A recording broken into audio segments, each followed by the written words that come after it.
বাঁশবাগানে বাঁশ খুঁজতে গেছি, কারণ বানাবো আজকে বাঁশ মাখা। তাই কচি দেখে একটা বাঁশ দাদা কেটে দিল।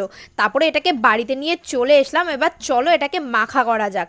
প্রথমে বাঁশটাকে ভালো করে ছাড়িয়ে একদম কচি অংশটাকে নিয়ে নিতে হবে। আমি তো ছাড়িয়েই যাচ্ছিলাম, বুঝতেই পারছিলাম না নিতে হবে অ্যাকচুয়ালি কোন অংশটাকে।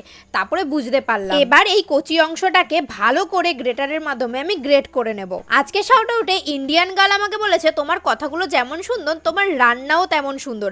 জানো তো, আমার মা আমাকে বলে আমি নাকি বেশি বকবক করি, বেশি কথা বলি, কিন্তু আমি ওসব পাত্তা দিই না। কারণ আমার কমেন্ট বক্সে আমি দেখি সবাই আমাকে বলে আমার কথাগুলো নাকি খুব সুন্দর। এটা শুনে আমি আরো বেশি মজা পাই।